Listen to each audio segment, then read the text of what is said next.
Hello, everyone, and welcome to another episode of Relationships with Gia Lilly. And this is the episode where we get very real about the way we deal with our relationships. And tonight, ladies and gentlemen, it's no exception. So I want to welcome my amazing guest, the dynamic motivational speaker, and he is a real treat to watch. It's Meech D. Thigpen. Now, you may remember last week when we were doing CoronaCon, and of course, Relationships with Gia Lilly was featured on CoronaCon just last week. And you may even remember his face from there. And my goodness, did he deliver the most powerful, impactful, motivational message for us all? It really was mind blowing. Now, I'm sharing all of this with you today simply because we see men in dynamic roles, we see them stand up and speak. But what we're talking about tonight is something a little different.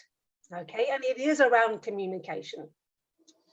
So today's episode is called Real Men Need Love Too: How to Communicate Lovingly and Effectively with Your Man with Amazing Results. And I wanted to have this conversation with this mind-blowing motivational speaker, Meech D. Thigpen. Welcome, Mel. Welcome to the show. What's going on, everybody? It's that ordinary podcaster with the extraordinary thoughts that tells you to stop being great and be extraordinary. Gia, I'm happy and thank you for the introduction. I thought I was good with introductions, but that definitely just made my day. Like, thank you, Gia. Oh, you're so welcome. Wow. You are so welcome. No, I love, giving the space and the opportunity to my guests to really be in their element and their brilliance. And my goodness, it's such a pleasure and a privilege to have you on Relationships with Gia Lilly. So I really appreciate your time. And I know that we are going to have some Meech moments. Yeah, absolutely. So I'm looking forward to what they're going to be experiencing tonight. So back over to you. Please tell us a little bit more about you, first of all, before we really get talking. Absolutely. So just like what I had mentioned earlier, I'm an extraordinary podcaster. I have a podcast called, I'm the host and creator of the podcast, Extraordinary Thoughts for the Ordinary Mind, a podcast dedicated to helping us become a better version of ourselves. And that's not saying that there's anything wrong with us, but just like we need more money, just like we need more time, just like we need more energy, who does not want to become something better? Now, before I was a podcaster, I'm always a United States Marine, and I'm a Sergeant United States Marine. I'm a husband, I'm a father of three, and I grew up in Detroit, Michigan. I was raised by a single mother, and my father, he struggled with alcohol addiction. And the thing about having a father that grew up with alcohol and addiction and seeing that in your life is that they come in and out of your life. I remember he sat me down when I was 8 years old and he told me that I was going to be the man of the house. Now, Gia, I don't know what the man of the house was supposed to be, but I knew that I couldn't even tie my shoes before I had started to become an adult. And he would come in and out of my life. When I was 8, he came back when I was 11. 11, 15. 15 until I became 18. And, I always talked to a lot of people who said that their father left. And I used to envy that. I'd rather just have him leave. Because the thing is that when somebody comes in and out of your life, you heal and then you get injured. He would come in, we would say that we would be together, he would leave, and then the cycle would just continue. Wow, that must have had such a profound impact on your standing and even your understanding of what manhood would be about. What would you say to that? Absolutely. So growing up, I didn't have a figure to look at. I had my brother, me and my brother are about 15 years apart. He's 15 years my senior. But my brother, by the time I was born, he was already going into adulthood. My niece is 2 years younger than me. So seeing him live his life, I always thought that maybe that was what I was supposed to live. But I also have a younger sister. No father in the household and my mother always having to work. That put that strain on me to say to myself, like, I got to be the man of the house. I got to step up. I got to be there. I got to protect. I got to provide. And you trying to learn how to be a father. I'm trying to learn how to be a man, but I can't be taught how to be a man. There's no other man around me. So my mother tried to teach me how to be a man, but the thing is that you're teaching me what an idea of what a man is. You're teaching me what an image of a man is. I need to actually see a man in order to see what it's supposed to be. Wow. Now that is really profound, and it's such a great point as well. Like when you are essentially from a one-parent family where your only constant is your mother, and she is imparting to you what she thinks a man should be, you're absolutely right. That's very different to what a father figure would be, for sure. Mhm. So that said, would you say, well, actually, you know what? I'm not even going to put words into your mouth, because we are talking about communication. And I Absolutely. stopped myself there deliberately because, one thing that women are really great at doing, they might not realize it or might not do it deliberately, is that we do and we can have a tendency to put words into our men's mouths. Very dangerous. So I'm going to allow you to take this. Sorry? Oh, no. Please, please, please. I was just going to say, so I'm going to allow you to expand further on this thing about the difference of, what a perception of what a man should be in a woman's mind compared to what a man is. And I want to hear this from you. We as women want to hear this from a man. So please take it away. Absolutely, absolutely. And my mother, she did the best that she could, given the fact that she's raising 2 kids. And my heart always goes out to the parent, because the thing that we tend to forget is that the world don't care whether or not you have kids. They don't care if you got latchkey or got to find a babysitter or something of that nature. So she did the best that she could with the things that she had. But the problem is that, once again, you just like I have a daughter, I can't teach her how to be a woman. I can't teach her that because I'm not a woman. But I can teach her how a man's supposed to treat a woman. Yes, I can. Yeah. But the thing is that when you raising a son, you can show him how you supposed to conduct yourself with a woman. You can show yourself how a woman's supposed to treat you. But how can you tell him? How can you show him what it is to be a man? I remember my sister had to teach me how to tie my own tie. But then we come into this situation right here. The image that you're trying to tell me is that I need to provide. I need to grow up. I need to protect. That was something that was implemented into me at an early age, to protect, to provide. And I knew right there, if I didn't know anything else about what a man's supposed to be, that's the only thing that just stood out, was that I have to protect my sister. I have to provide for my household. By the time I was 15 years old, I already had a job. And I remember that the money that I had for that job, I had to put that into the house. My mom says that one of her greatest memories of me is when she lost her job. And I came out of the grocery store. She was picking me up from work. And I came out of the grocery store and I had just little bits of groceries. I didn't know what groceries really were for a household, but I grabbed milk. I grabbed some candy. I grabbed like Hot Pockets, cereal, chicken, food, and stuff like that. And she said that she just broke down and cried. But that's all I knew. Yeah. Yeah. Wow. Exactly. So one of the things I've noticed is that as I've come across men in my life in different situations, one of the things is this perception of men having to be the provider. Now, instinctually, we know, just even from a biological standpoint, if we really look at the base level and the base mechanics of what a man is and the way his mind works, right? We look at, our basic instincts as human beings. For men, it is about protection and survival and provision, for sure. Now, in this day and age, since we've now moved on and we've evolved in our thinking and all the rest of it, somehow that doesn't seem to be valued as much now in the eyes of women, which is a real shame. But when we look at it on a deeper level, that is essentially how men tick and how their brains are wired. It is. And if you really just want to go back in time, men have been providers since the dawn of time. And I'm not saying in the sense that women are not incapable of doing that. No, that's completely false. Women are more than capable. In fact, women are the most powerful creatures on this earth. Yes. you know. And I say that just witnessing 3 natural births. I witnessed the strength that my wife has just had. Uh-huh. But men have always been hunters and gatherers. It's in our nature to Yeah. bring back to our tribe. It's always been in our nature. Hmm. But as we get older, the problem is that we were taught this. We were taught that when you're a provider, you only have the luxury of showing 2 types of emotions. You could be happy and you could be angry, but you can't have anything. I Wow. remember getting of age, by the time I became 18, I'm still discovering the spectrum of my emotions Hmm. because I wasn't allowed to show those type of emotions. I Mm. can't be sad. I can't cry. Crying is a sign of weakness. How can you protect if you crying? Mm. But the thing is that crying is a sign of life. You cried when you were born. Right.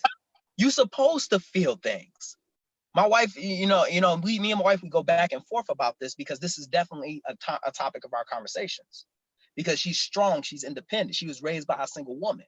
Hmm. Her father left her, so she had to learn how to do it. So she knows how to take care of herself. Right. But in my heart, in my being, I want to take care of her. Hmm. I want to provide for her. Right. So the clash that we come to in this generation is that now women have stepped out of this shadow of, I don't need a man to protect me. I don't Hmm. need a man to provide for me. I can do that for myself. So now here I am. I feel useless. What am I supposed to do? Right. Am I still supposed to provide? Am I still supposed to protect? So let me ask you this. How do you and your wife work through that? To be honest with you, it really comes after long fights between us. Hmm. It comes from a state of understanding. And the understanding comes with, you're qualified, you're able, you can do this. The protection still comes back into play because I always say it, and I'm a firm believer that Hmm. regardless of the situation, you're my wife. This is my family. I will protect, period. Hmm. But you also got to understand this isn't Batman and Robin. This is Batman and Superman. You're not my sidekick. And that's the issue that we tend to come into is that, oh, this is my sidekick. You lose your identity. You Hmm. come in my shadow. No, we're a team. And Right. when and that's the thing right there. We're a team. And Hmm. then when you say a team, we come into these relationships and we treat it as if you're on 2 different ends of the boat. Your side of the boat sinking. That don't make sense. Hmm. In the apartments, oh, you couldn't pay your half of the rent. No, because if you don't pay your half of the rent, then we both about to get kicked out. If you don't get your side of the dang on boat fixed, then we both about to sink. Right. So with that being said, it does not mean that just because you're a provider, just because you're a strong, independent woman, you must compliment me. And we utilize our abilities to grow our team. That's what it really means. And that's how we learn to compromise. Yeah. Absolutely. And compromise is necessary within Absolutely. relationships for sure. Because each one of you are giving up. Essentially, when a couple comes together, they are essentially giving up their independence. They're saying, well, this is no longer me. This is now we. That is it. So yeah, but compromise is definitely necessary. It has to be. Absolutely. Absolutely. For sure. Now, in terms of communication now, Meech, Oh, yes. how important is it for you to have effective communication going on in your marriage? Communication is key. Why? And it's the number one thing that you have to have within a marriage in order for it to be healthy. It's the number one thing that you need to have in a team in Mhm. any type of situation. Because my wife, she'll say it in a heartbeat. I'm not a mind reader. You're gonna have to say it. Right.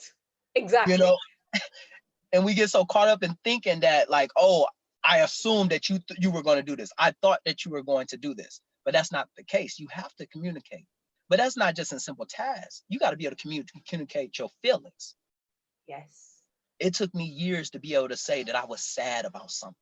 It took Mhm. me years to say I was hurt about something Mhm. because I never had that luxury to be able to say that. Oh, When you wow. talk about the word provider, protector, those Mhm. aren't weak terms.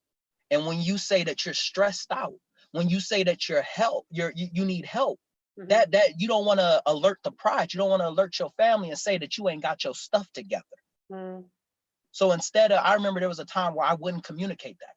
I could tell you when I'm happy. I can tell you when I'm angry about something. Mhm. But I would never tell you that I was stressed out. I would never tell you that I was depressed. I wouldn't tell you that I was developing a drinking problem. And the problem with that is that I felt like I didn't want to overbear you. I didn't Right. want to dump off my problems. I'm supposed to hold these problems up in this household. And my wife, she stayed home with the kids. So when I would come home and I'd be like, I'm tired, she would say, I'm tired too. And we got to be careful when we say that in relationships. You can't say, I'm tired too. You gotta, I'm tired. We're both tired. What can we do about this? Yes.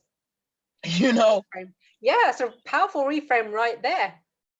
What can we do about this? Absolutely. And I remember, and this is the thing, is like, especially if you're doing with two alpha people, Yes.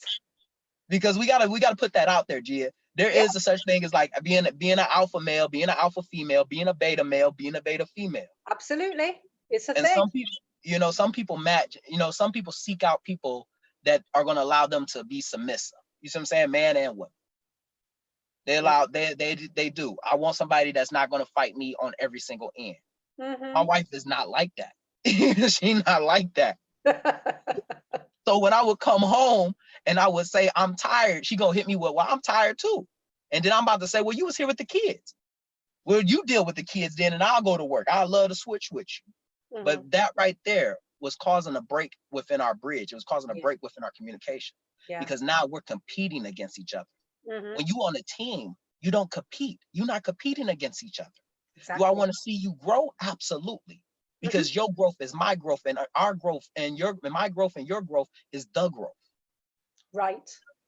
So you have to be able to communicate that in a manner that, one, you're not competing with your partner, but you're Mm-hmm. expressing that. And it took me years to be able to learn how to do that. So what was the, going back to when you were saying about not being able to truly express your emotions, what was the turning point for you, would you say, that made you realize that, it's not helpful for me to keep in the fact that I'm feeling stressed out or I'm feeling depressed? What was the turning point for you? I ended up developing a drinking problem. Okay. And the thing is that we get upset every single day. Mm. We get hurt, we cry, we get sad.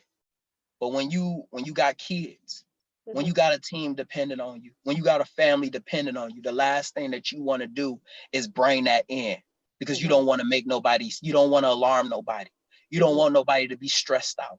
You're trying Mhm. to be the strong one. And the problem with being the strong one is that your shoulders get heavy from carrying everybody. Yep. Your ears hurt because you hear everybody else's problems. You got to learn to deal with your problems on your own. And the best way to deal with your problems is to compress your problems.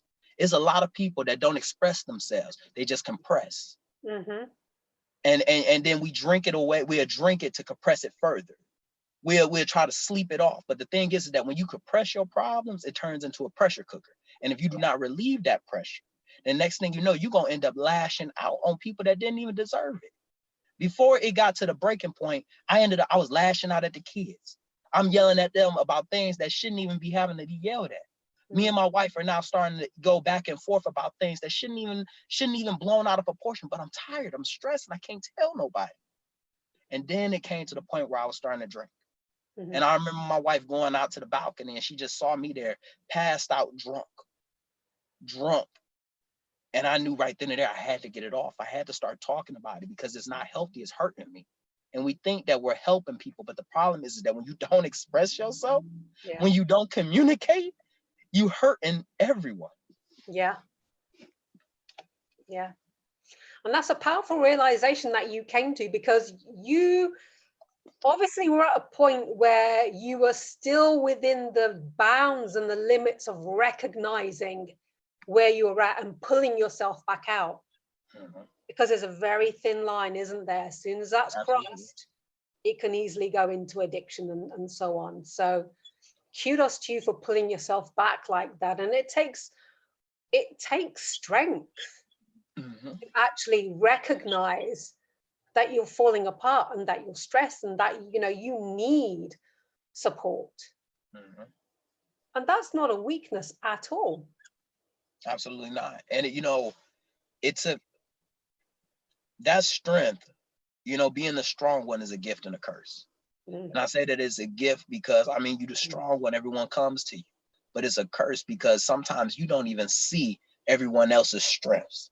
Yeah. I remember you and Dave talking about it yesterday in the call when y'all said that I surround myself around good people so that way I can be good. Right. And that clicked for me because I remember that in order for me to be able to be the provider, to be the protector, my wife, who was more than capable, she over there, it was like I'm LeBron, but she the other Cavaliers. They all can carry the team. Right. They can all play. So when we started to divide the load, it got so much easier. It got so much better. But the thing is that that's a hard pill to swallow. Yeah. That's a hard pill to swallow. Because by passing off the work, by passing off the load, by cutting it in half, that says that you can't handle it. And that's not something that when we change the narrative to sharing instead of taking it all, then we're able to move forward. Right. I'm loving these mind shifts. Ladies and gentlemen, let me know how you are enjoying the show so far. What has there been a particular Meech moment that has really grabbed you? Because he's just dropped another one right there. Powerful reframe. I love our speech because, you know, these Meech moments just fly out of your mouth. You don't realize how powerful they are because you're saying them. But let me tell you, wow, the way they land, just so powerful. Really. Thank you, Gene. Thank you. So powerful. Yeah. I mean, it's these reframes. Instead of thinking like, you know, you can't cope and you're passing it, you're sharing the load. Mm-hmm. And that's the thing is that other, and my goodness, let me tell you, as a woman, if my man said to me, don't have one right now, but if my man, listen, that's another episode. That's another episode. All fun and games in my house, but yeah. Listen, there's never a dull moment in Gia Lily's life. Anyhow, where was I? Got sidetracked. 1 second, it'll come back. It's okay. I'm a great guest, G. So like I can keep a conversation and stuff. I don't mind jumping down a couple of rabbit holes. but as you get that, it's all about the narrative. You know, right. We come into these situations and we marry the loves of our lives, or we search for our soul base with the intention of I need somebody that's gonna complete me. That's the problem right there. Exactly. That's why the relationship is about to fall apart. Your relationship is falling apart because you're relying on somebody to complete you. They're supposed to compliment you. And when I say compliment you, if I wore a suit right now, my belt and my shoes match my suit in a way. They do not complete the suit. They just match the suit. They complement the suit. Your spouse, that person, your significant other is supposed to compliment you. I can tell you right now, I am not the one that manages the money in my household. That's not me. I'm not the numbers person. My wife does, because her management skills are a lot better than mine. You know, and that's and these type of things where you got to be able to figure out, it's all about transparency, knowing yourself and seeking self-improvement. Right. You got to know your weaknesses. You got to know your strengths. And that is the only way that you as your family can grow. Because if you trying to do your weakness and you not proficient at it, you about to drag the whole ship down. Everybody failing. Yeah, absolutely. Operate in your core competencies and outsource the things that you're not so good at. That makes sense. You know, you distribute the load the best way possible. Makes total sense. So that said, Meech, you know, what would you say you find really, what's the word now? What would you say that you really admire in your wife in the way that she communicates with you? I admire her confidence. And when I say her confidence, I have never heard that woman apologize for anything. I have never heard that woman apologize for anything. And let me rephrase. It take a lot for her to apologize. It really do. It do. I'm talking about arms, legs got to get cut off for her to be like, you know what? Yeah, that was my fault. Okay. But she gonna let you know that you had a lot to play into this failure as well. But the reason why, and to answer your question, I'll tell you this. The day that I knew that I was gonna marry that woman, her mother had got into a car accident. Okay.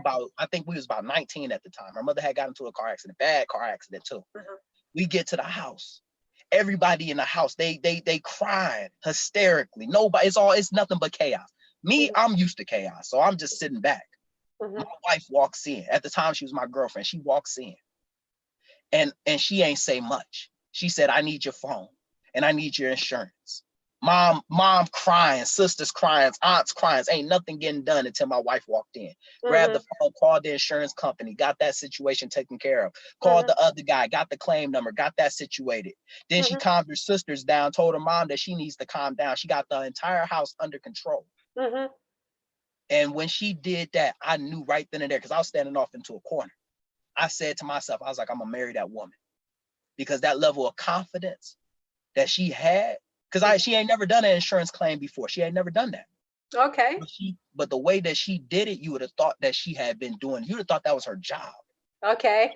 The way that she spoke, you would have thought that she was the parent, how everybody just settled back down.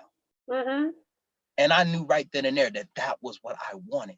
That's if I'm gonna end up spending the rest of my life, I'm gonna have to spend the rest of my life with somebody like that. Wow.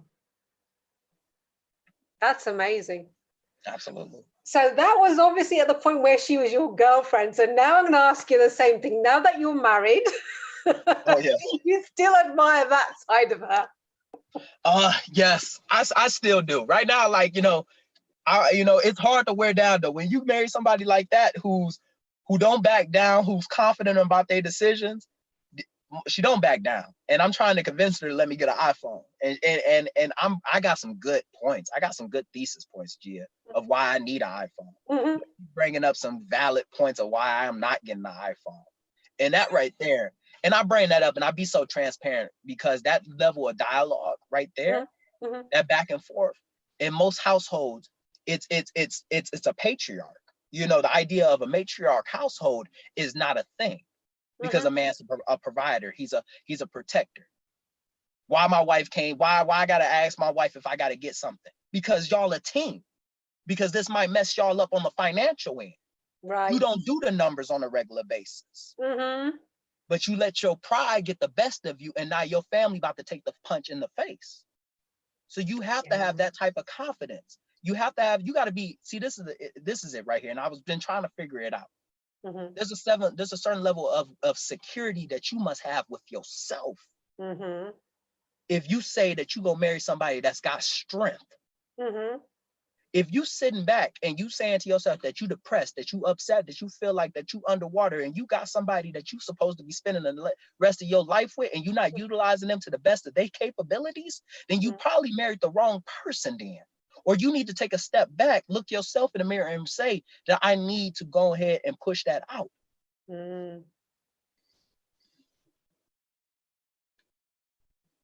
Yeah. I hope that was a little bit, that wasn't too much right there. That was it right there though. Never too much from you. Never too much from you. We could listen to you all day. Absolutely. Every day. You see, this is why people need to subscribe to your podcast. What is it called again? Let the people know. The podcast Extraordinary Thoughts for the Ordinary Mind, available on iTunes, Spotify, and all other streaming platforms. Yay, we'll make sure we'll drop the link after the show. I'm paying attention to what y'all be telling me, so like I didn't want to forget it that time. It's all good. It's all good. So, ladies and gentlemen, let us know what your thoughts are on what Meech has been talking about. Wow. Gentlemen, would you be in a relationship or in a marriage with a strong woman like Meech's wife? Be honest. Tell us in the comments. Let us know.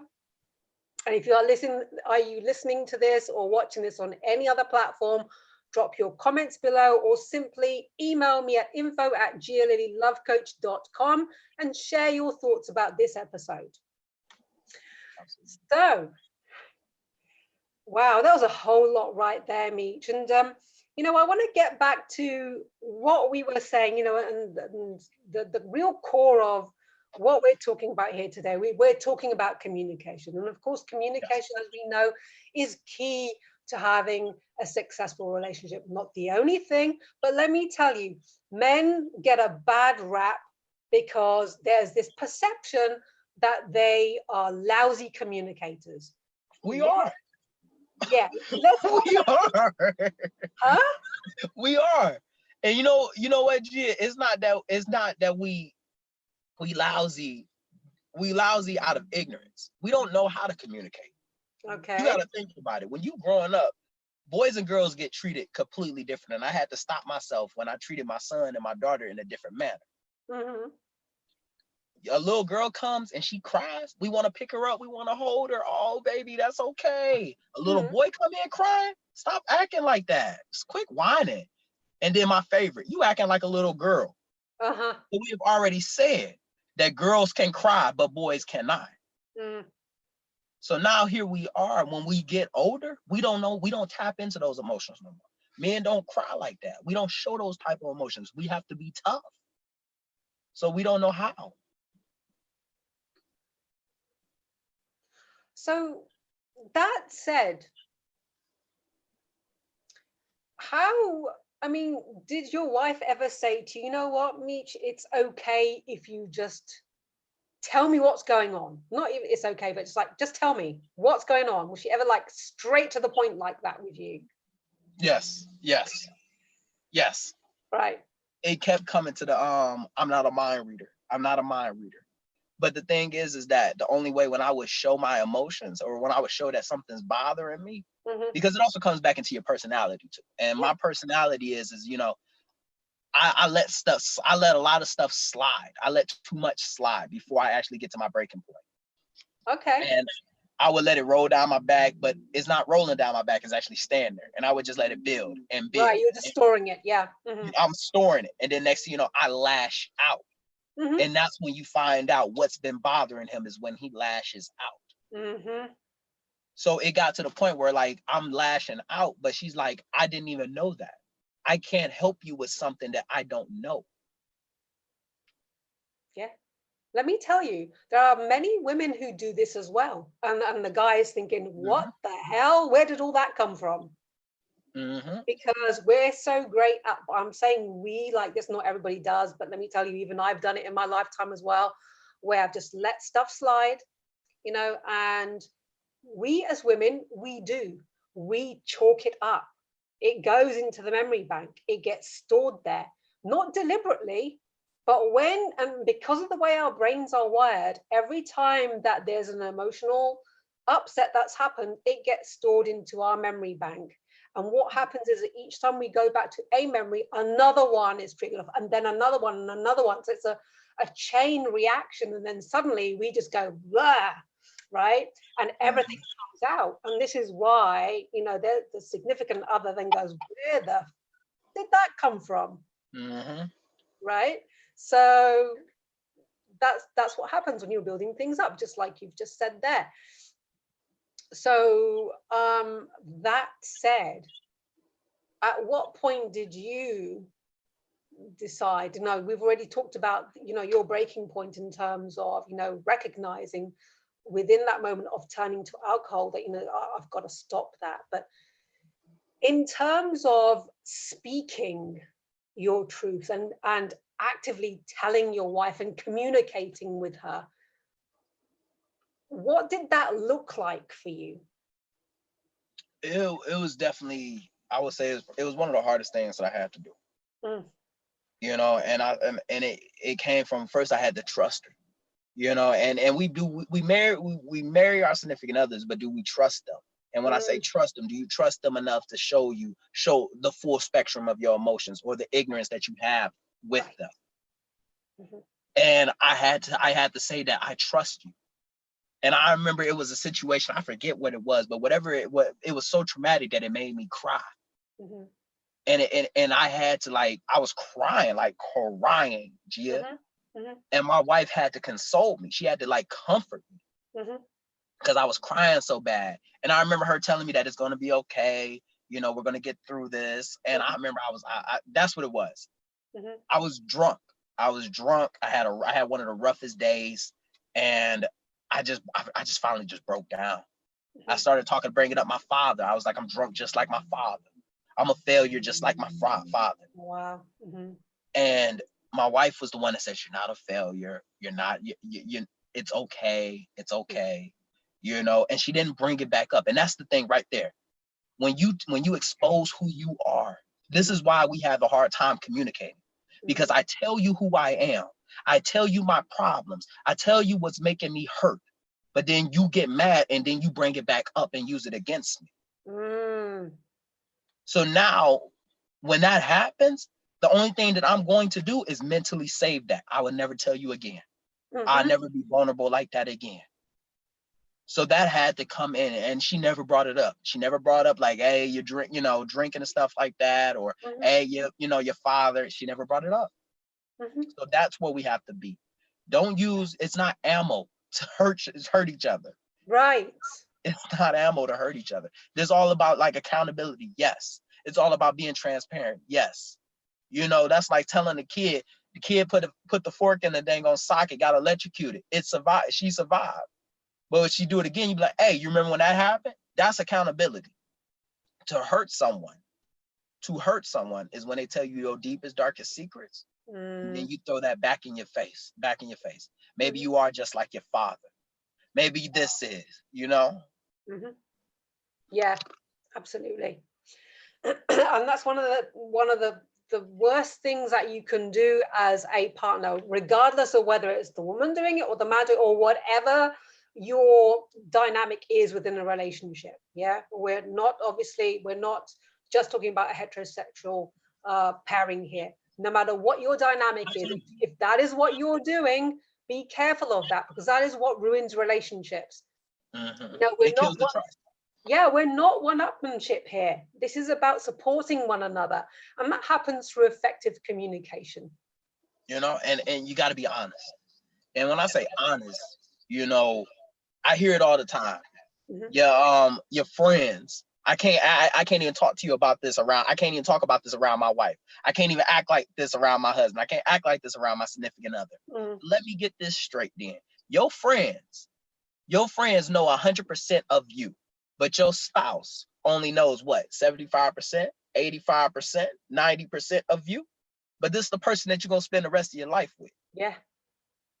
You got to be 100% honest with your partner. Yes, absolutely. And then I mean, if you are sharing, excuse me, if you are sharing your finances, a house, children, a bed, I mean, how much more committed and together can you possibly be? You see? Your partner really does need to be your best friend and confidant. And I tell my wife all that all the time. I was like, we're best friends. And she'd try to jokingly say, like, I'm your best friend. I was like, no, we gotta be best friends. Right. I tell you everything about me. You gotta know everything about me. But one thing that I will say though is that when your partner is honest with you, when they tell you everything about you, you're not the parent. You're not a parent. You're not their parent. Accountability is not you being their parent. Accountability is you being their significant other. Right. Big difference. And that's another thing. Like, we get into these arguments and I'll be like this, like, I'm not your kid. You got 3 of them. I'm not one of them. So we got to understand that's a line right there. Yeah, absolutely. And when we cross that line into motherhood, it's very easily done. And that's the thing, we as women have got to be very careful.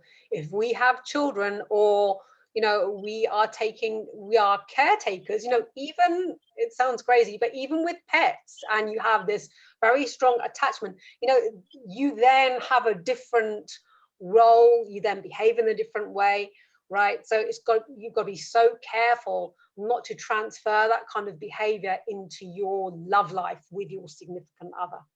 Absolutely. There is a difference in how you need to be showing up. Absolutely. I couldn't agree more. I could not agree more. Yeah. Because it's easily done.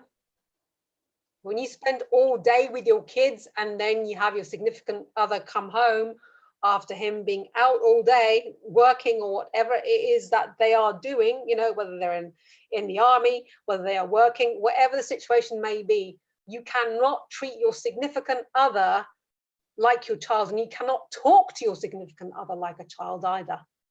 Absolutely. And then also, oh, we lost your sound.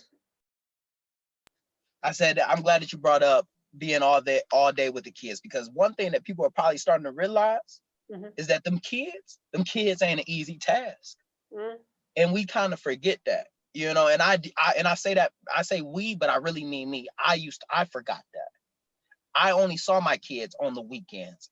By the time that I would come home from on a regular day, it's about 6 o'clock at night. We eat dinner, they going to bed. Yeah. I'm tired from work, I want to go to sleep. Now that this situation happened with the whole quarantine, you stuck in the house with them kids. And people probably realizing your kid's bad. Them kids bad. And they a handful. So now you looking at your spouse like, dang, these kids really is a handful. I applaud you for your strength. But we never realized that, because there has to be that understanding between both parties. There has to be. Yes. Nobody wants to come. Oh no, go ahead. No, I was just saying, yes, absolutely. I'm just agreeing with you. Please carry on. You know, nobody wants to come home. And this is the conundrum that we find ourselves in. After working 10 hours, 8 hours a day at work, you don't want to come home and have to deal with the kids. But at the same time, after being at the house 10 hours, 8 hours of the day, and now your spouse is coming home, you need a break from them kids. Yes. So there has to be something where we give and take at that point. And we realize, like, yes, I'm tired, you're tired, but we gotta shut it down. We gotta work together. We gotta figure it out. Exactly. Yeah, exactly. Yeah, it's a thing, and I'm sure there are many couples who are trying to work through this right now as well. Okay, as well as having this, you know, everyone's at home now because of the lockdown situation, and you got the kids now when you're not necessarily used to seeing them. So it's a completely different dynamic, and you're now seeing your family unit in a very different way because you're now immersed in it in a different way, in a more intense way than you're used to. And you know, that's the thing, is like, some of us are probably in the way. And I remember I would and I say it just like this, is that I remember I would take leave for work and I'd be at the house for a week, or I'd be at the house for 2 weeks. My wife would say it. She was like, you're in the way. We have already developed a routine without you. Wow. And now here you are disrupting the whole synergy of it. And that's true. That's true. You got to think about it. If your spouse stays home with the kids, they have already developed a routine. When you come in, when you don't go to work, when you stay home that day, you have now disrupted the whole routine. The grocery bill all of a sudden has went up because you eating too there now. And while we talk about the quarantine, this is something that I really want to talk about, is that during this time in quarantine, since we're talking about communication, this is the perfect time where you want to communicate. You can find out during this time where the spark in your relationship has went. Yep. Because let's just be frank here. We don't know each other like that. And when I mean we don't know each other like that, we ain't with each other.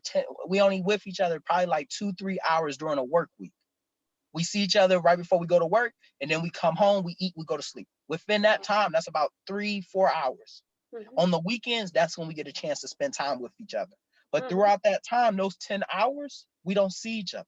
We're not around each other. So now here you are trapped in the house with that person. You with that person 24/7, for real, for real. Yeah. This is the time where you get to learn about them. You should be relearning your spouse all over again, not just what their favorite colors are, but dang, I didn't know you like your coffee like that. I didn't know you ate like that. You know, this is the perfect time to grow as a couple. You know, I'm glad you said this, because I spoke about this during the women's panel at CoronaCon, and I said, you know, this is the time to really check in with your relationship and your partner, take a look, because you know, you got to really get to know your partner now and assess. Absolutely. You know, and yeah, it's a great time to do that now. Absolutely. And you just got to be honest with either A, the relationship going to get stronger, or after this quarantine is over with, y'all getting a divorce. But there was communication within there. And that's where you just got to realize it. Exactly. Exactly. Yeah. And ways to work through it. And speaking of ways to work through it, ladies and gentlemen, if you did not know this, I did actually mention during CoronaCon as well that if you are having issues and challenges with your significant other right now, I do have a service called Couples Rebooted, where you can have access to me for 30, 60, or 90 days. It's your choice entirely. But basically, I am your on-call love coach, and you can access me and talk about those things which are challenging you right now. Because the last thing that you want to do is lose it with your significant other and just make situations worse right now, because we're just in a heightened situation right now. And the last thing you want and need is to have World War III going on in your own house. You just don't need it, because look, let's face it, you can't go anywhere. So oh God, fighting hit me up. in the household, yeah. Yeah, just you're in the car right now, I've noticed. Fighting in the household. Oh, well, luckily, this ain't because of a fight. I was at work, but No. I'm just laughing at the situation, because I'm talking about, that you can't even go nowhere and you're sitting in your car right now. But I'm glad that you brought up fighting, because oh my God, fighting it, without communication, we even, just the same way that we communicate differently, we even fight differently. We even solve our problems different. Yes. I'm one of the type of people that I want to get all my energy gonna get out there. I want to address whatever problem is going on. I want to talk about it. Unfortunately, my wife is not that type of person. She ain't about to argue. Oh, she don't argue with me. So what happens? She'll tune me out. My wife is a master at silent warfare. And when I say silent warfare, she does not argue. She not about to go back. It's not a back and forth game. She'll talk to me when she's ready to talk to me. And that might go on for a couple of days. That might go on for a couple of weeks. Oh man. That max time that me and her hadn't spoken to each other was a whole month, but we were inside the exact same household. Wow. And she does that because I'm the type of person that wants to get it off my chest. And I want to address it. When I don't talk to you, when I'm not around you, you're acting like as if I'm not in the household. You ignore my entire existence. That hurts so much more. Yes. So we have to learn, we have to find that middle ground where we both can communicate without going to the left or to the right. Yeah. Because energy is everything. And sometimes we come into the household and you can feel, and when I say energy is everything, the kids know when we fight. We may not be verbally going back and forth, but they can feel the energy that we have against each other. And kids are very perceptive. I don't know what you believe, but I honestly believe that children have this really heightened sense of intuition, and they can pick up on stuff that we can't. I'm a strong believer in that. I definitely believe that. Because the kids know, as soon as me and her go, if we go back and forth, the kids leave. They go somewhere else. If we may not even be arguing, we may not even be saying anything to each other, but they can feel the energy that's in the room. And the energy ain't warm. It's this thick, shallow energy that it's suffocating everything in the room. It's like you got to open a window just to let it all out almost. Right. Yeah. It's very dense. Very. Yes. Then we get in the bed and we not even laying next to each other. One's on the other side of the bed, the other one's on the next side. You ain't even getting good sleep anymore. Yeah. Yeah. That's a tricky one. Obviously, that's something that is not healthy for a relationship at all, especially when you have one partner. And there are lots of situations where there are relationships like that, where you've got one person who's really communicative and just really wants to deal with everything, get it off their chest, and just find resolve, right? And then there are others who either don't know how to, or are just too angry to deal with stuff, and they need that time to process. Absolutely. There are others who just do it to punish their significant other. Now that needs work. That scenario needs work, because you cannot operate within a relationship like that for it to be continually successful. Absolutely. You mentioned earlier on, sorry, I'm just going to make this point. Go ahead. Certainly let you continue. You mentioned earlier on about how deeply it hurt when your wife was ignoring your existence within the same room. Ladies, Yes. pay attention to this. This is a man who's just said this. So if you think that they don't care, or they don't care about your feelings, or they don't feel to the depth and extent that we do, you heard the man right here. You heard what he said. So So don't think that your behaviors are lost on him, or go over his head. They don't. They can sink deep. So be careful. Be careful. absolutely. And Yeah, back to you. when we talk about like because abuse goes in it comes in many forms. It comes in many Yeah. forms. Oh, I've been You there. don't and you don't have to be hit in order to be abused. You don't have to be physically hit for it to Mm-hmm, be abused. You could be mentally abused, emotionally abused. mm-hmm. And I say that we communicate differently. We also argue differently. Yeah. My wife, who she doesn't argue. She won't go. She's not going to do the whole back and forth game. Mm-hmm, I'm the type of person that wants to get that energy out there. I'm also emotional. So it's going to go up and down based off of how I feel about it. But mm-hmm. because I'm pushing, see, that's the thing, is that when you push, it causes someone else to pull away. Yep. And because I'm pushing the subject, that's not even giving her a chance to think. She's trying to process what she wants to say, but I'm Yes. pushing, I'm pushing, I'm pushing. Mm-hmm, But also that emotional silence, that emotional warfare. mm-hmm. Imagine being in a household and you can't even talk to the person that you love. Imagine somebody cooking food for you and then they look over at you and then they don't even say anything. They just put the food off to the side. You figure it out if it's done or not. Or you get in bed and you can't even lay next to your significant other. You can't even touch them because they Mm. want to get off to the side of the bed. You would rather be at work than come home, because as soon as you come home, that Yep. energy is like it's being sucked out of you. That was something that we actually have to talk about up front. Yeah, for sure. I've been there, so I get it. Oh, Yeah.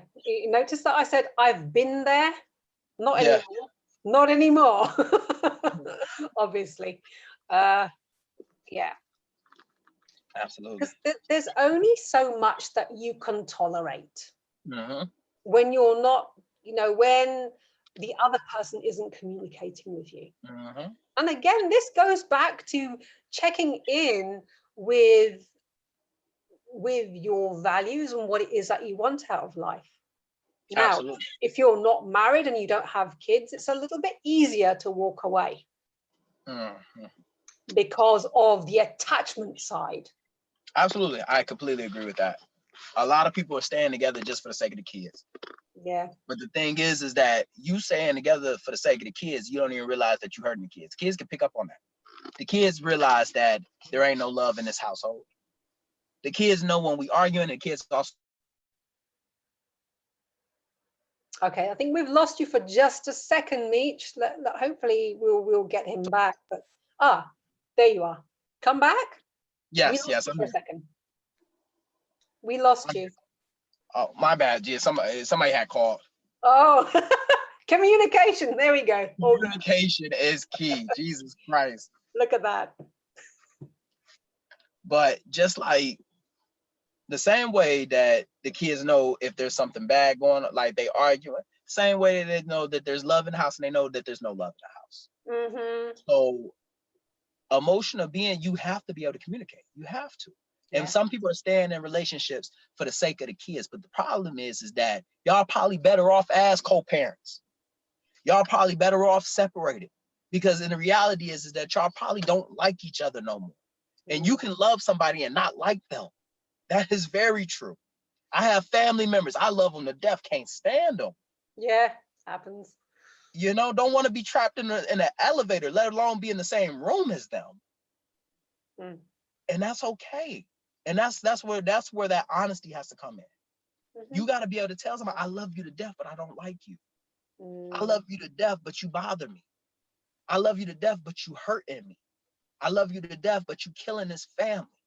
Mm-hmm. And until you find peace with yourself, you got to go. Matter of fact, the pieces, you so incomplete, you pulling pieces from me. And that's why I tell you, you can't Wow. find nobody that's supposed to be complete in you. Because the Right. problem is that you going to somebody and you pulling pieces from them so that way you can make yourself whole. That happens. And that's the problem in the relationship. Sometimes that's why it's got to be honesty. That's Yeah, why it's got to be transparency. yeah, for sure. Mm-hmm. Yeah. Now, when we were talking about honesty, okay, there is a way to communicate honesty, Yes, because what I'm finding is um, we've got to be very careful when we're doing this, because the way that we are conveying our feelings can have a detrimental impact, or it can have a positive impact, depending on the way that we are delivering things, the way yes, that we are expressing ourselves. Now, I've heard it so many times, and I've even seen it on social media when people are ranting, they're saying that I'm just being honest. Okay, they're sharing their feelings, they're saying how they feel, they're being honest about that. But there's a very big difference between honesty and brutality. absolutely, absolutely, And just because you're speaking your mind, it doesn't mean that you've got to be horrible with it. absolutely. So My let's make that distinction. and I bring up one of the things that we had to communicate is that I'm blunt. I said what's on my heart, Okay. and it comes right on out. It comes right on out. Okay. But my wife had to tell me. She said that just because that it's honest, that don't mean that it's gotta hurt like that. Honesty is supposed to hurt. It's supposed to be true. But like you said, it's a big difference between saying something that's gonna hurt somebody and Hmm. saying something that's gonna help somebody. We got to change the narrative on Exactly. You see, and this goes back to what we're really talking about here, how to communicate in a loving way to your significant other as well. So, this is very poignant to what we're talking about and what the real theme of today's episode is about. It's about doing it in a way which is inclusive, which is loving, which is also honest, and a way which brings resolve, right? it. Absolutely. Absolutely. So that said, look at our delivery. How are we saying things to one another? The point is that the truth can hurt. It can hurt a lot. But the way in which we are delivering that truth can have an impact into how deeply that sinks in and whether change can then happen. When you are going at your significant other and you are just shouting them down and you are hurling insults at them and bringing up stuff from the past, all you are doing is you are automatically shutting down any kind of communication to happen. And you Absolutely. are not allowing the other person to speak because they don't want to, which is what you Mhm. said earlier on. Absolutely. It comes into the criticism. Yeah. And being a speaker, being a podcaster, you Mhm. gotta. I have to ask for criticism. I need it. I don't need it in the sense to. I need it, but I do need it to grow.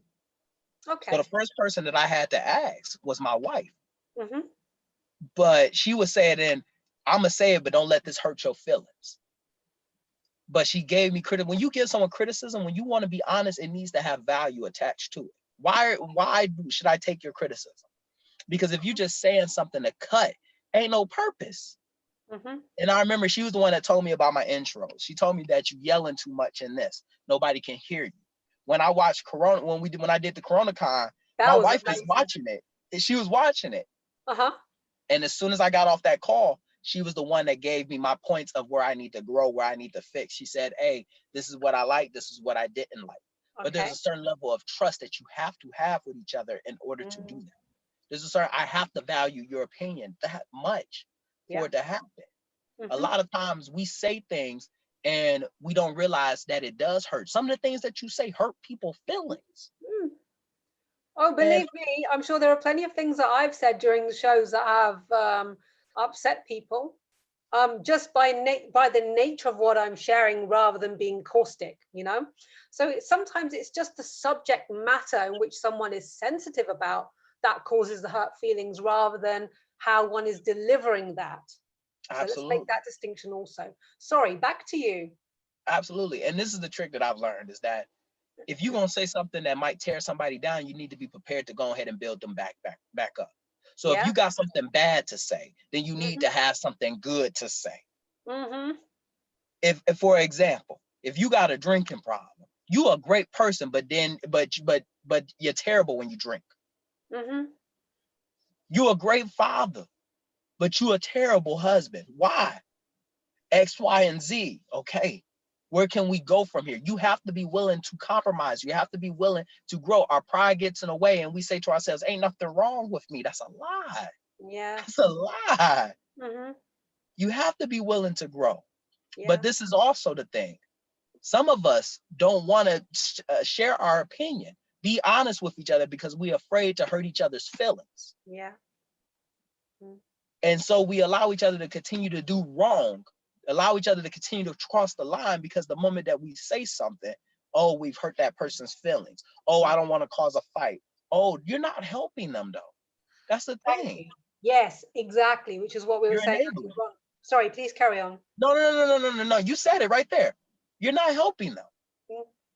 And that's where that's why you got to marry somebody that's going to compliment you. That's why you need to be with somebody that will compliment you, not complete you, but compliment you. Absolutely.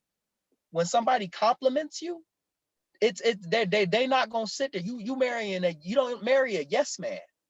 You see what I'm saying? Like I don't, if I'm doing something bad, you need to let me know. If I need to work on something, you need to let me know. Because the world, and I would rather hear it from you because there's a whole long line of people that are ready to tear me down. I'm about to leave this house and fight the world. So if I come home, I want to hear the criticism from you in a way that I can grow because they about to tear me down. You need to be the one that's going to build me up. But don't build me up with false materials. Build me up with strong structure. Build my skin up in the house. That's powerful. And yeah, you're absolutely right.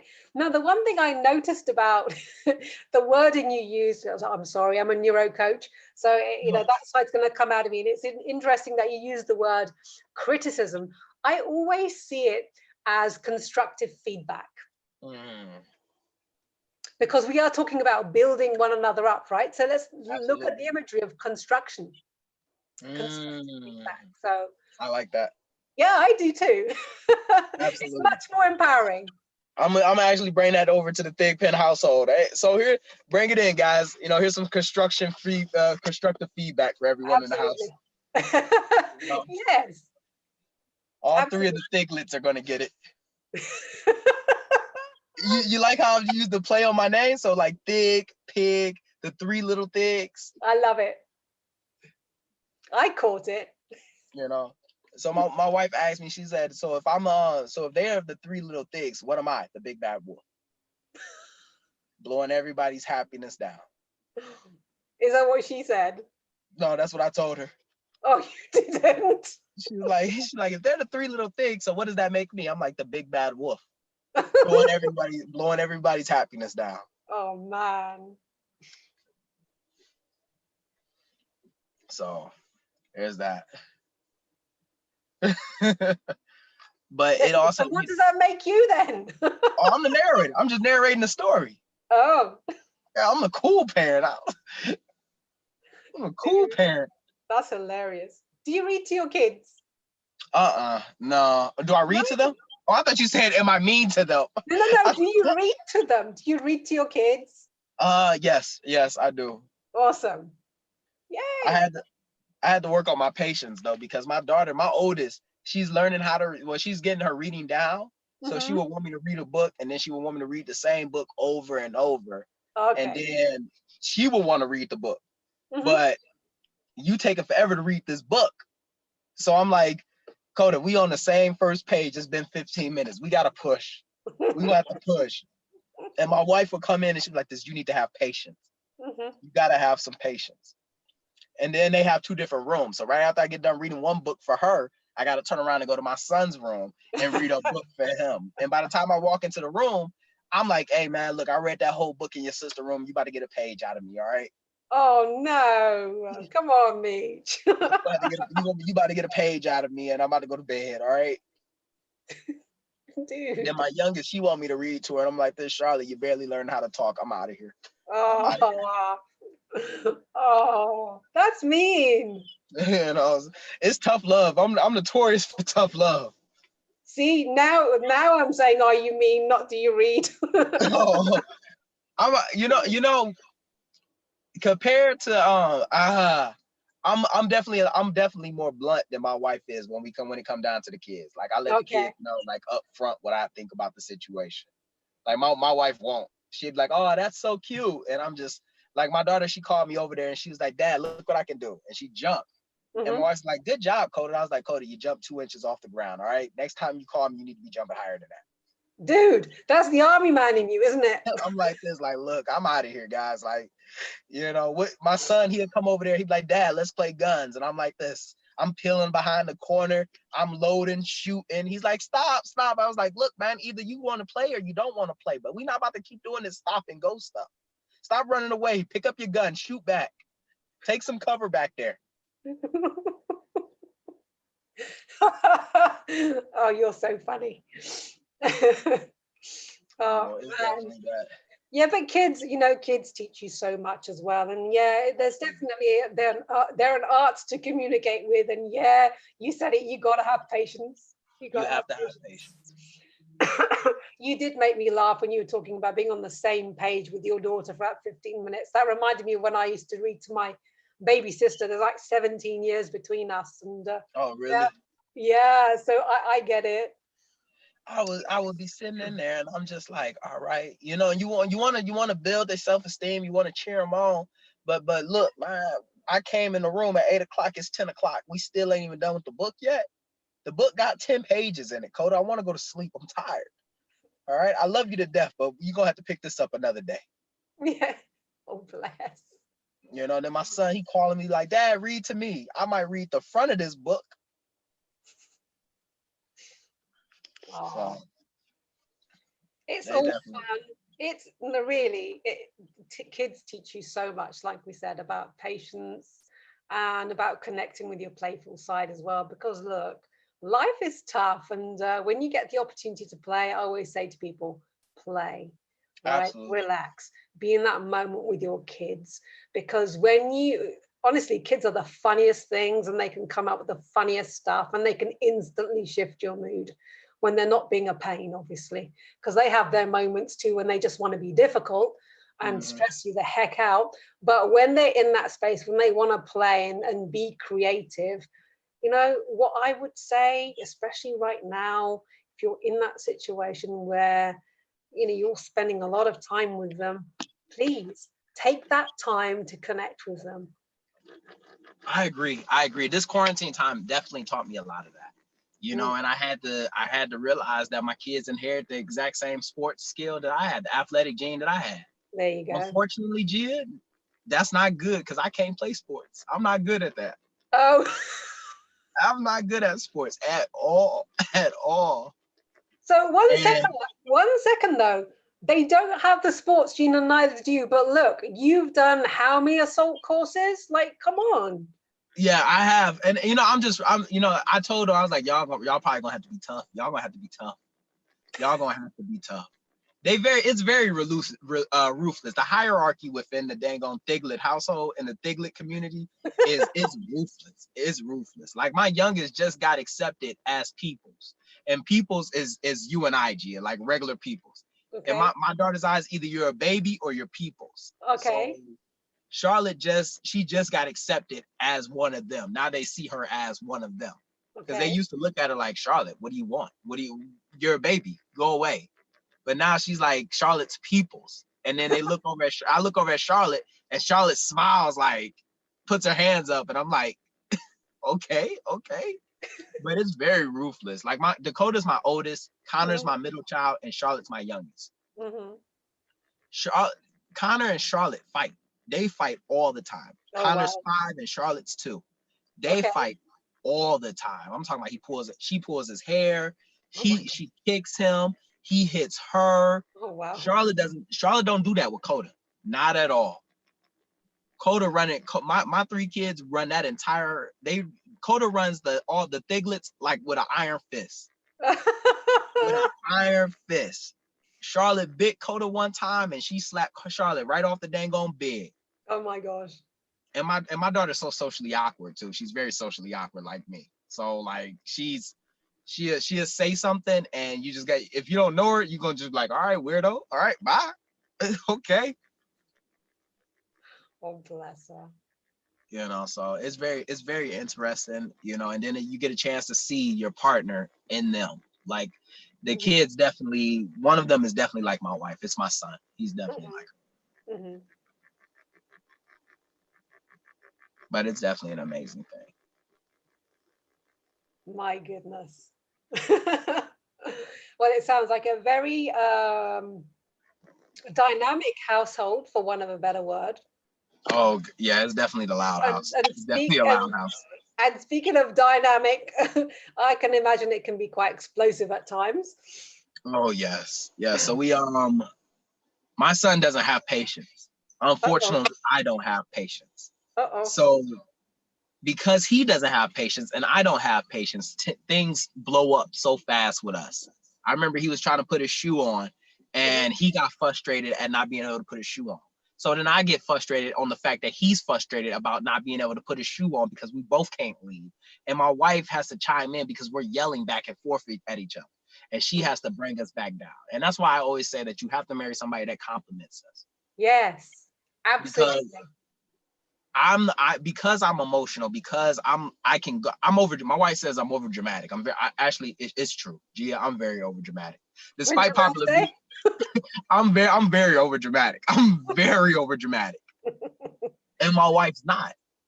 Okay. And we have to communicate that. She knows me.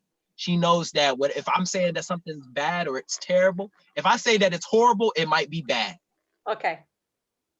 And she balances me out. She tells me like, hey, it's not that bad, this is the situation. Hmm. And you have to have somebody within your life that compliments you, and you have to be able to communicate that. Yeah. Because if you about to jump off the ledge, you have to have somebody that's going to be able to talk you down, not jump off with you. Right. Exactly. Exactly. So Yeah. that's definitely it right there. And that's a very powerful point you've made just there. And this all goes, this goes back to what you're saying about being with another alpha. There is this common misconception that you cannot be with someone else who's very strong-minded or strong-willed, just like yourself. No, two alphas together can be a disaster waiting to happen, but it all depends on how you handle the situation, and work together rather than um, triggering one another. Mhm. Yeah, Absolutely. for sure. And it comes back to this. So just like what I said, my wife and me are both alphas. We give off alpha traits, Yep. but the thing is, and this is why why you hear that thing where two alphas can't work together, because they both want to be the captain of the same ship. Mm-hmm. So the word co-captain ain't sitting with them. Mm-hmm. But let's change the narrative. We're partners. Yes, exactly. That's the difference. Mm-hmm. When two alphas say that thing of, this is your half of the ship, this is your half of the ship. Your half is sinking. No, the ship is sinking on that side. Exactly. We have to change it. And I'm a strong believer that yes, two alphas can be together because they both can dominate in two different fields. That's Yeah. like, just like, for example, you and Dave, you handle one side, he handles another side. It Yeah. does not cross because y'all are your subject matter experts in y'all own fields. Exactly. And that's Exactly. why, and that's what makes it a cohesive thing. That's how it's got to be within your household. Now, Yeah. if you marry somebody that, and that's also another thing, that's something that we have to also, some people ain't made to be in leadership positions. Some people look for leaders. That's Mm. okay. That's okay. You don't have to be the leader. You just looking for somebody to lead you. There's two types of people in this world. Some people that are going to change the world, and people who are going to help them change the world. You can figure out Yeah. who you're going to be. Mm-hmm. So if you marrying somebody that's going to change the world, then help them change the world. Yes. It's all about being a team. And that's where it comes down to at the end of the day. I was just talking to one of my Marines about that. And I told him, some people ain't made to be in leadership positions, but the problem is that we force them in leadership positions that they're not capable of doing. Mm. So if you're not the leadership type, if you're not the leading type of person, then you marry somebody that goes back to complimenting you. Right. Right. Absolutely. You see, any situation, any dynamic can work if you are both willing to make it work. That's the bottom line of it. It's a You team. don't have to both be two leaders in the same house. You don't have to be two passive people in the same house. Even if you're both passive, one of you automatically has to be the one to take the lead. It's Hmm. just natural to balance things out. Absolutely. And I've seen two passive people that are happy together. Yeah, I mean, they don't confront nothing. They don't get nothing solved. No problems ever get solved. yeah. but they make it work. You see, that's the other thing. You can make it work, but how effective is it? What I quality of love that. what's the I quality love of what you just said. what was that? I love what you just said right there. You I can missed make it. it work. You can make it work, but how effective is it? Oh, right, yeah. You gotta, Gia, you gotta say that one twice right there. You can make it work, but how effective is it? Hmm. And a lot of times we making things work, but they ain't that effective. Exactly. Functional is different to effective, really. Absolutely. We might as well just say it. Some of us, some relationships is like trying to eat cereal with a fork. Yeah, you getting some of it, but you're not getting all of it. Yeah, yeah. Difference between functionality and efficiency. Oh, Absolutely. I couldn't agree more. look Ooh, at that's a that. Gia moment. That's a Gia moment. Dude, I have those all the time. That's it right there. That's it right there. Oh, check it out. Yeah, I mean, I love that. Eating cereal with a Absolutely. fork. I'm not going to try it. No, I mean, it's possible. It's just if you got time on your hands, I mean, that's all it is. Listen, I'm not the kind of person who wants to make my life more difficult than it needs to be. Mm-hmm. So, yeah, Mm-hmm. I like efficiency. Absolutely. We use a Absolutely. spoon. And it always just comes back to just like I really love what you said right there. Just because it works, that don't mean that it's functional. Mhm, And that's really it right there. Just because it's functional don't mean that it's proficient. And when you come back into your relationships, when communication, just mhm. because, and this is the thing right there, when we communicate, we gotta actually communicate. Yeah. Let's get off of this narrative that we said what we said, but we ain't resolved anything. We Uh-huh. said what we said, but we made up. You know what I mean? Like we Uh-huh. done made up, but all we doing, we gotta address problems. We ain't putting them up under the carpet. Exactly. And I'm going to go here for a second because when we fight and then we make up, and some people love the make-up sex, but look, that's not really making up. Mm-hmm. The problem's still there. You've just finished arguing about it. You haven't resolved anything. That's all. Absolutely. And that's the thing right there is that we can cuss on the show. No, we can't cuss on the show. Yeah, you can. Okay, so then I find thank you, G. So and this is it right here.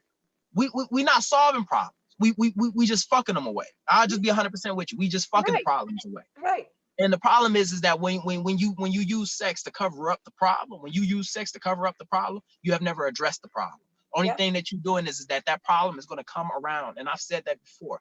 Until Hmm. you address your problems have a way of showing up in history. History repeats itself. It will Yeah. show up in a different situation. It will show Hmm. up in a different person. And then Hmm. all you're going to do is just keep utilizing sex to cover that problem up. We might address it. We might bring it up. We might come to a common ground, but there's nothing resolved. Nobody took anything from that. We just agreed to disagree and said, you know what, for the sake of living, we just gonna act like this didn't happen. The Hmm. elephant is definitely still in the room. Oh, yeah. So that's one thing that when communication is about confirmation. What's the point of communicating if there's no confirmation? That's powerful. And if we're gonna get confirmation, there has to be conclusion. So we Yeah. communicate, we confirm, and we conclude. This is what we're communicating about. Do you understand? I understand. Okay, so in conclusion, this is what we are going to do to move forward. Yes. And not bring it back up, as we were saying earlier on. Absolutely, absolutely, absolutely. And that's the thing that we have to do.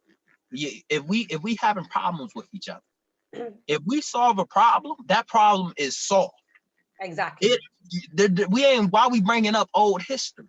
That's Mm-hmm. the thing right there, is that a lot of times couples overcome some major obstacle within their relationship and they say that they moved on, but the thing is that they didn't move on because the first fight they bring that back up. You didn't heal Exactly. from that. Yep. You haven't healed. Mm-hmm. Exactly. So we need to communicate, we need to confirm, and we need to conclude. I love that. I like that. I think I'm gonna put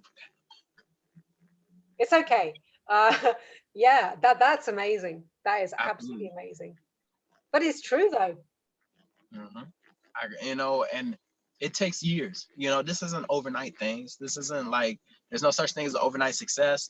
There's no No. such thing as there's no such thing as a perfect relationship. That 20-year relationship, that 30-year relationship, it had problems in it, but it Yeah, of made it course. to that point because of the communication. It made it to that point because of the problem resolution. It made it to that point because they stuck it out. Yeah. You would hear older generations say that back in my day, we didn't have social media and X, Y, and Z. I understand that. Back in your day, they also probably didn't have running water. But Yeah. Yeah. but you also got to understand that now we have so many tools. Your relationship, communication, and this is one thing that I'm a strong believer in. My Mhm. problems, our problems are our problems. They ain't your family's problems. Because we so quick to tell our family the problem that's going on. But the thing is that we'll forgive each other. Our family won't do that. They're not obligated to forgive us. So if Mhm. there's an issue within your relationship, that problem has to stay within. If you plan on sticking it out with this person, then you need Yeah. to be able to solve that within. Stop outsourcing your problems to your family members who are going to tell somebody else. Right. Now, I love that you've brought that up because I've said this as well, like to my clients and even to my audience too, on many occasions. If you are going to confide in someone outside of your relationship, do not take it to your best friends. Do Mm-hmm. not take it to your family members, because if you are going to them time and again with the same problem that you're having with your significant other or your boyfriend or whoever it is that you are romantically involved with, and whatever label you're putting onto it, they're going to get sick and tired of you bringing the same problem to them, and they are going to have a certain view or indifference about it, and it can even change the way they think about you as well and the situation. So rather than struggling in just your romantic situation, you are now also bringing up and creating challenges within other relationships which you have outside of that. Absolutely. And you So also what got I, like, oh, sorry, go no, ahead. before a second. No, And go ahead, so, G. of course, I'm so sorry. I'll bring it back to you in just a No, second. no, no, no, And absolutely. and so what do you do with that? Yes, you can talk to your, to your person and try and resolve that. And if you can't do that, then talk to a professional who can do that, who can hold space for you, who can give you strategies, who can talk you off that proverbial ledge, and to support you in ways which are empowering to you and to the situation, so that you can work things through with your person if that is what you want to do, without dragging your partner, sorry, without dragging your family or your friends or your siblings into the equation. Absolutely. I'm Absolutely. And I very passionate about that. So now I'm going to pass back over to you. no, because I completely agree. And I just wanted to just add a little to that, is Right. that when we talk to our family and friends, we also got to understand that your family and your friends have already been compromised. Yeah. They have already been compromised. Mhm.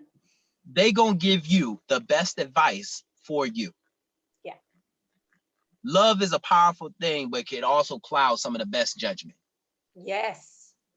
Your family and your friends are going to give the best advice in your favor, not in your relationship's favor, but in your favor. Hmm. So if you have the intention of being with that person, you need to understand that people in your family, you can't talk to about that, because the only advice that they're going to give you is the advice in your benefit, not to fix the relationship, but to help you. And that most case scenario might be you to leave. Yes. That's what they're going to do. That's Hmm. what's going to happen. It Yeah. took us, my early stages of my marriage, we got married. My wife's from California. We got married in California. My Hmm. first my first 6 months of married was in California. We went through the worst time. We went through the worst time because every time that we would get into an argument, my wife would just go to her mother's house. We would just go to her family. Mm-hmm. It took us, I ended up getting orders to North Carolina. It took us leaving. And by going to North Carolina, and this is why I always say that isolation is powerful. Sometimes y'all two gotta isolate each other, isolate yourselves from everybody else. By us moving to North Carolina, and this is not to the extreme that, you got a problem within your relationship, pack up everything, go to a different state. No. But we went to North Carolina and we grew from there. If we got into an argument, there was no going to your mama's house. We gonna have to leave. Now I might leave this dang on, I might leave and go to the bathroom. I might leave and go to the couch, but I'm not leaving this house until we figure this problem out. And then it just slowly just evolved to us addressing our problems, growing with each other.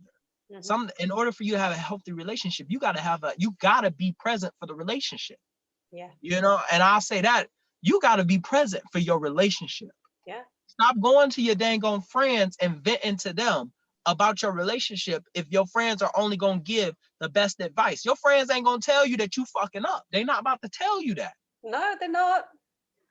Like your friend's not about to sit there and say, hey, Gia, you know what? He do got a point. You was wrong. My friends, I had to stop surrounding myself around people that wasn't benefiting my relationship, benefiting my marriage. I'm coming to you and I'm telling you about the situation. I'm bold wrong. I'm wrong. But you like, yeah, fuck her. No, it's not. That's my wife. Exactly. How can I fix my relationship? How can I strengthen my relationship? Tell me that. Exactly. Which is why going to someone who is a professional who can help you see through things and work through things and say, and help you see whether actually was it you, what's going on here, how have you helped the situation, how are you making it worse, what can you do to improve things? And these are exactly the kind of things I do when I'm working with my clients as well. Like I said earlier on with Couples Rebooted, that's the kind of stuff I do. I help them through those situations, give them tactics, be supportive, non-judgmental as well. Absolutely. Right? There's none of this, forget him or forget her, they're being this and that and the other. I'm a professional. Even, let me tell you this, right? Even when I'm talking to my friends, I still do not pass judgment. I listen. And I put my relationship coach's hat on, so I don't do the whole, well, you're my friend, and so therefore I'm on your side. No, I don't. I've pulled friends to the side a few times and said, look, hang on a second. No, you need to work on that. You need to work through that. This one's on you, so I don't play favorites. I've had to do that too. I've had to do that as well, Gia. Yeah. And it's a hard topic. It's a hard conversation to have. But at the same time, if I truly care about you, I want the best for you. Yeah. And I don't want you to make the exact same. I don't want you to keep doing this, especially if I don't think what you're doing is right. I done had to pull people out to the side and just ask, why are you doing that? Why do you think that that's okay? And it's got to be non-biased. It has to be non-biased, because when you pass judgment on somebody, you have now put up a wall between them. Yeah. They'll never come to you again, because now they don't want to be judged. They don't want to be reprimanded. They don't want that. Yeah. And, they'll stop listening. Absolutely. They might continue talking to you, but they'll stop listening. Oh, and you know exactly when somebody stops listening to you, because now they just, yeah, yeah. You might as well just go ahead and stop talking yourself. All right, you go ahead and just do it. You live your life. You live your life. Yeah. You know? You get to that point where, you just, when you're in that situation and you've heard the same thing over and over again, you say, okay, well, you know what? Do what you want. Sometimes it gets like that. It's like, whatever I'm saying to you is not coming through to you, so there's nothing I can do. You carry on. Honestly, I've been in that situation too. I was like, okay, you know what? You're obviously not listening to anything I say. Do your thing. You're good. I've been in that situation where I had a friend and they was going through the exact same type of problem over and over. And I tried to be the neutral friend, tell them the best things. Mm-hmm. And it got to the point where it was like, what's the purpose of me giving you advice? You're not about to take it.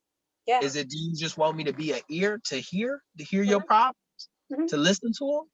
But then also it just comes to a thing when you run into a person that's not willing to take your advice and not willing to make a change for yourself, then you're going to have to give yourself distance from that person before you end up starting to not like that person. Right. Exactly. It's about having those boundaries. You've made a really powerful point there, about stopping before you get to a point where you start disliking that person or not Because listening to them anymore.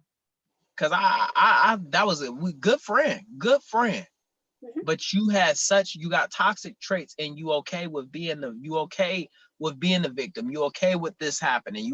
I'm not okay with that type of stuff. So rather than have an issue with you, let me just go ahead and just create distance. You don't have an enemy, but I just need distance so that way I'm good. Mm-hmm.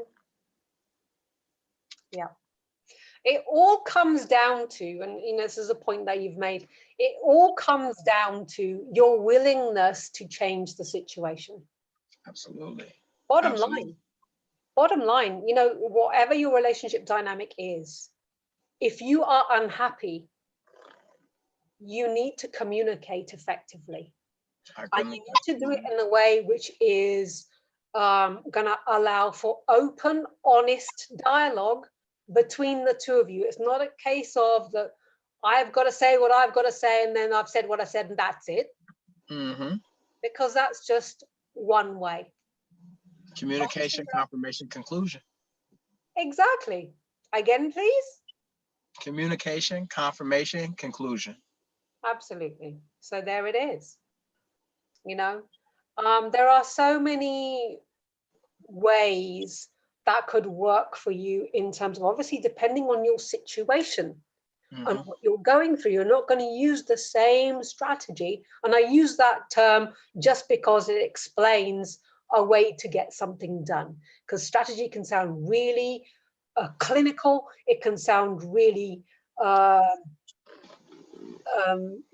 rigid, etc. But look, I'm not the kind of person who likes cookie cutter approaches. I very much work on an individual basis, which is why I'm saying to all of you who are listening and watching, if you want help and support with this, I can certainly help you do that in a way which is conducive and helpful to your particular situation. So there's Couples Rebooted. Let me know if that is something that you want to find out more about so that you can get the support you need to have a healthy, loving relationship back on track. So let me know by just sending me a message on Facebook at Gia Lily Love Coach, which is my Facebook page, or simply send me an email at info@gialilylovecoach.com. So do that. And Meech, I can talk to you all day and all evening, and we've spent quite a bit of time together, and I truly, truly appreciate you for taking that time out today and talking to us and sharing your amazing Meech moments. No, absolutely, Gia. Yeah, I really appreciate that. And it looks like it's getting dark out, so I'm going to let you Oh, no. go back to your household. But please tell the people how they can find you and what wonderful things you're up to. So let us know. And just like that, another extraordinary thought left this ordinary mind. I hope you enjoyed this episode half as much as I enjoyed making it. Don't forget to subscribe and like the podcast. Share the podcast on iTunes, Spotify, iHeartRadio. Matter of fact, it's actually on all streaming platforms. The podcast is called Extraordinary Thoughts for the Ordinary Mind, a podcast dedicated to helping you become a better version of yourself. Don't forget to follow me on Instagram at Meech Speaks. Once again, that is Meech Speaks. Meech is spelled MEECH. Once again, that is MEECH. And last but not least, Gia, can I tell them that I have something coming out? Like, of course, tell them. Okay, and ladies and gentlemen, just to bring it all back into it, don't forget to stay tuned for my upcoming project, my book, 10 Extraordinary Thoughts from an Ordinary Mind. It's coming out very soon. Stay tuned. I'm excited. I can't wait to read it all. I can't wait. I'm so excited. Meech, thank you so much. I truly appreciate you. Thank you all for tuning in and listening to us talk. We hope that you've taken away lots of great insights and gems. And do let us know what you thought of today's show. Over on Facebook, drop your comments, or on YouTube, wherever you are watching this, let us know what you thought of this show. And again, Absolutely. you can find me on Gia Lily Love Coach on Facebook, also on Instagram as Gia_Lily_Love Coach, and website coming soon, gialilylovecoach.com. So stay tuned. We look forward to inviting you to the next episode of Relationships with Gia Lily. So stay tuned. Thank you all for being here. We appreciate you. Let us know your thoughts in the comments below. Until next week, bye for now.